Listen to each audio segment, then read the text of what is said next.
Yes, friends, it's with this topic that I want to start our conversation with Ivan Stupak, a military analyst joining us now at this moment, joining our broadcast. Ivan, thank you for finding the time. I'm very glad to see you as always. Hello. The feeling is mutual. Thank you for the invitation. Thank you. And here's where I'd like to start. Today, of course, we definitely want to talk about Crimea, about the temporarily occupied territories, and of course about the situation around Pocrosk and so on. But first, I'd like to discuss events that are happening outside of Ukraine, but nevertheless are very significant. What do I mean by that? Recently, there was information that a Russian Federation warship, specifically a ship, entered Estonian territorial waters for literally 35 minutes. What do we understand about this now? Germany is moving fighter jets to Poland because soon Russian Federation and Belarusian military exercises will be taking place nearby. At the same time, Russia and China are conducting joint exercises in the Sea of Japan. What does all of this mean on a global scale? What is actually happening, considering that even American submarines have surfaced and are now near the Russian Federation? Where is all of this heading? What is this all about? This is muscle flexing, Ivan, from all sides. This is what they call, if you wanted to live a quiet, peaceful life, you were born in the wrong era. To the maximum. It's hard to live inside a history textbook, isn't it? Yes, exactly. And only in one of its chapters at that. Look, in reality, the relocation of planes from Germany to Poland is, in my opinion, more likely connected to the exercises planned to be held in Belarus together with the Russian Federation. Unfortunately, we remember how such joint exercises ended last time. Let me remind those who may have lost track of events. They ended with the invasion of Ukraine. According to various estimates, again, there are no exact figures, but there is speculation that supposedly there will be 13,000 of them there. Western sources say, what do you mean 13? There will definitely be 100,000. At least as of now, as of August 5th, there is no data indicating that a large number of people and equipment are gathering there, but the exercises will indeed take place. We've already seen military equipment passing through Gomel with those distinctive identification marks and with grills. But I see this more as a demonstration to show that we have something here, that we're moving something back and forth. But in reality, to be honest, I don't see a threat from the Republic of Belarus right now. Yes, we will keep an eye on what's happening, how equipment is being accumulated, how people are being gathered. In my subjective opinion, if the number of military personnel participating in the exercises exceeds or even approaches, let's say, 10,000 and continues to grow, that will mean there is indeed a threat. A threat to whom? To Ukraine? It's unknown. To Poland? To the Baltic states? I can't say for sure. By the way, speaking of the Baltic states, without exaggerating or hyping things up, I really want to draw your dear audience's attention to the following. Over the past few months, there has indeed been a decrease on the front lines of the Russo-Ukrainian war in the number of destroyed Russian equipment, tanks, infantry fighting vehicles, and air defense systems. Indeed, the numbers in July were at their lowest compared to May 2023. So there's just some colossal gap, and we can't explain where is the equipment. Yes, it's being demothballed. Yes, they can still manufacture these tanks, the T-90 Breakthrough, but they're not showing up at the front. So where are they? That means they're being stockpiled somewhere. That's the question. Here's the second story. 2 or 3 weeks ago, the Estonian Ministry of Internal Affairs issued a statement saying that there's now another additional pressure point on the regional map coming from the Russian Federation. What is this about? For the past 2 years, 2 major electronic warfare points have been operating against the Baltic countries. These are Kaliningrad and St. Petersburg. We know these stories. I'm sure they've been discussed on your broadcasts. This involves spoofing coordinates, jamming and choking communication systems, and causing problems with the internet. In other words, for the past 2 years, the Russian Federation has been systematically working against the Baltic countries, against Finland, Sweden, and so on. But now a third point has been added. This is 20 kilometers from the city of Narva, which is often called, though I can't say for certain, a city where more than half the population is Russian-speaking. And again, I can't say for sure, but some part of the population dreams of the day when this city will once again become part of the Russian Federation. So indeed, there is a real threat that this could work against the Baltic countries. Plus, there are all these military exercises. On top of that, we have to add the attempts by the Russian Federation to cut the internet cable, not just one, but several, that lie on the bottom of the Baltic Sea. We remember those ships that leave the Russian port of Ust-Luga, drop anchor, and for 5 hours zigzag across the sea in complete radio silence trying to tear this cable. So you have to understand that the threat is real. And finally, at the end of July, the July storm exercises took place in the Baltic Sea. Yes, to be fair, they weren't only in the Baltic Sea. The Northern Fleet was involved, as was the Pacific Fleet. But what's important is that they were testing a new unmanned boat of the Russian Federation there, which could destroy ships. In other words, it's the same type of boat that Ukraine has in service, the Magura, the Sea Baby. So we need to understand that the Russian Federation is strengthening its position in the Baltic Sea and in general in the Baltic region. And as I understand it, Ivan, again, not trying to hype things up in any way, but right now, considering Trump's ultimatums and so on, everyone is waiting for something to finally move off dead center in Ukraine in the context of ending the war and so on. So Putin, who, to put it quite bluntly and directly, truly needs to wage war in order to continue to live and maintain his power, might try to create, in his own view, some entirely new narrative or story, right? That's the kind of logic he has in his twisted mind, so to speak. Is it really possible? Could that actually happen? Of course it can. What scenario could there be? It's basically hundreds, 300 or so of Gherkin-type gunmen, like what happened in Crimea, like what happened in Donbass. They enter some settlement, some location. They seize the post office, the telephone exchange, the telegraph, McDonald's, some grocery center, everything just the way Russian knights like it. Robbing a liquor store is also a must-have, and then they proclaim the creation of some kind of People's Republic in that location. Again, I'm not trying to scare anyone. I understand there are viewers from these regions, but you have to realize that for the Russian Federation, for them, as you rightly said, war is a way of life. Just imagine, let's say for a moment the war in Ukraine stops. Everything just comes to a halt, the front lines freeze, everything stops.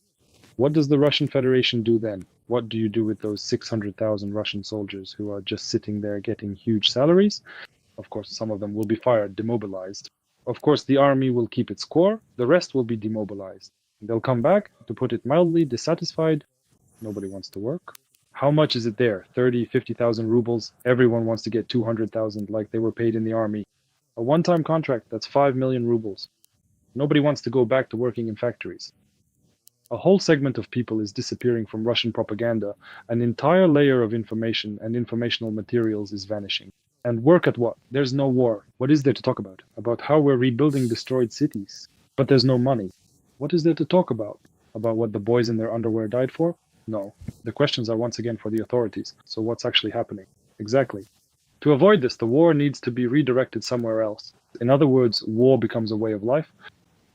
Yes, that's really how it is. Now let's move on to more pressing issues. I want to talk to you about Crimea. Well, yesterday, yes, everyone was talking about how drones struck 5 Russian Federation fighter jets in Crimea. It's definitely important news. Absolutely. I'd like to ask you the question a bit differently. Successes are very important, no doubt about it. But as of now, at the very beginning of August, in the year 2025, the strategically important region of Crimea is still being actively and extensively used by the occupying forces to the full extent they desire and deem necessary. It serves as a crucial logistical hub and so on, primarily to terrorize the innocent Ukrainian civilian population. This raises a critical question. Is Crimea now fully and effectively functioning for the enemy's military apparatus or not? I think it is. There are a huge number of facilities there, all sorts of dakas and residences that are regularly visited by Russian top officials and celebrities, and I understand that they are guarded just like any other important site. Yes, we do find opportunities to break through this defense, but to say that everything has been evacuated from Crimea to avoid danger, no, that's not the case. On the contrary, they are reinforcing their presence. In other words, no one is going to leave, that's for sure.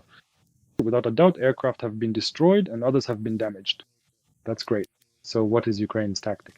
The more the pioneer drinks, the less the hooligan gets. The fewer planes the Russian Federation has, the calmer things will be for us.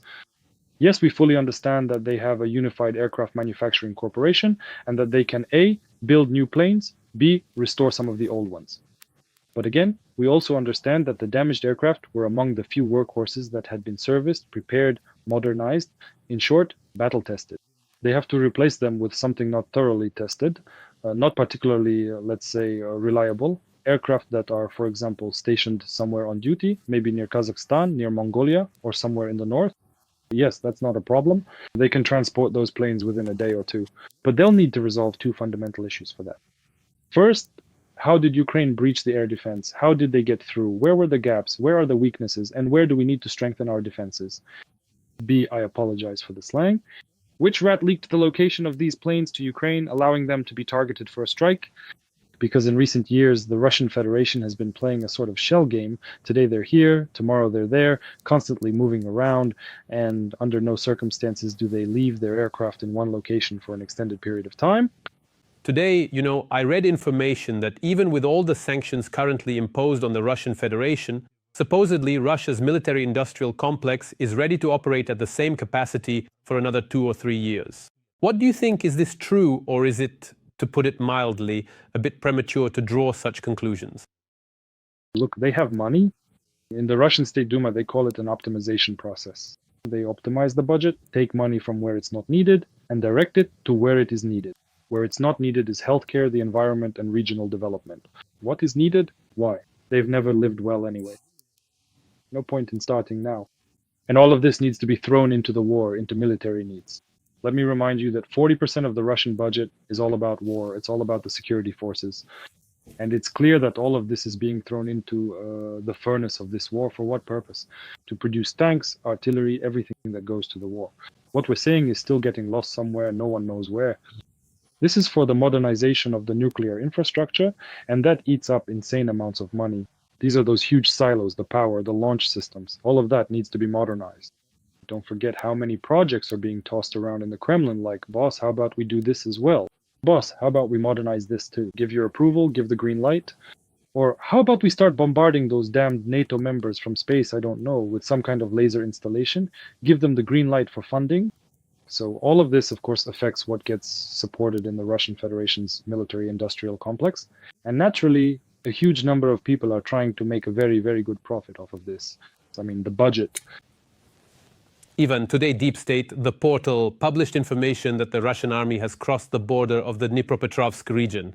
Let me ask the question this way. Do you think the events in the Dnipropetrovsk region are something we'll be discussing regularly over, let's say, at least the next few months? I think so. Unfortunately, the breakthrough has happened. Let me put it this way. Honestly, most likely it happened much earlier, several weeks ago, and it was only just now made public. It's the same story as with the Sumy region, where for a long time they showed a gray zone. Then all at once they showed significant control. These are the image losses that Ukraine will now have to bear. Yes, the advance there isn't as large scale, but unfortunately, after 3.5 years, or rather after 11 years of war, this cancerous tumor of the Russian Federation has finally reached the Dnipropetrovsk region, and now new fortifications are being built there. Our officials have spoken about this. They reinterpret and rephrase it differently. We want to believe that they will work, but still, the most tense area for now is Pocrosk. For the Russian Federation, their main obsession is to encircle the city of Pokrovsk. And by the way, speaking of Pokrovsk, as far as I understand, once again, while preparing to talk with you, there is very contradictory information.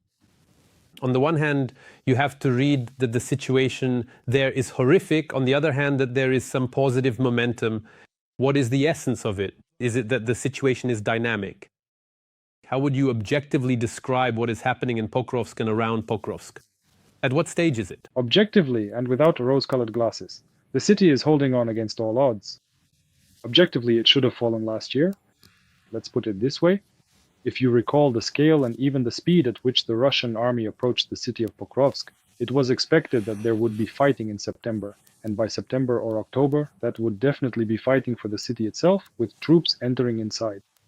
It's now August 2025, and the Russian Federation is only just now trying to encircle the city. Most likely there won't be any fighting inside the city. Most likely it will be like it was in Bakhmut. No one wants to spend enormous resources there. But to encircle it, as was done with Ugledar, unfortunately, the Russian Federation wants to do this, is planning to, and so far they are succeeding.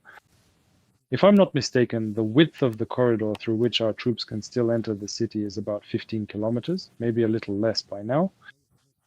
My subjective opinion is that if the width drops below 10 kilometers, most likely the question will arise about gradually evacuating equipment, personnel, ammunition, and gear from the city.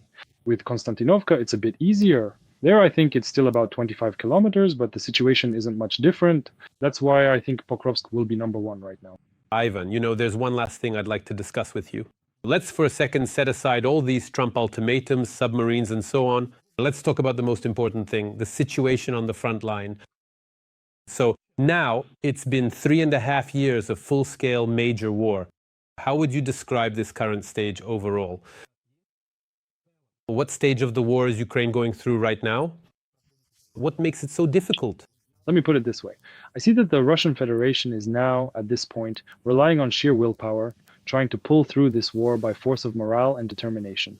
The situation, once again, without rose-colored glasses, without any propagandist motives, they are facing a difficult situation in their economy. All these optimizations, cutbacks, reductions, all these nationalizations, this all points to the fact that there are major problems in their economy. The economy is cooling down and the harvests are becoming smaller. These aren't my words. These are the words of Russian officials. Wow, a compact harvest.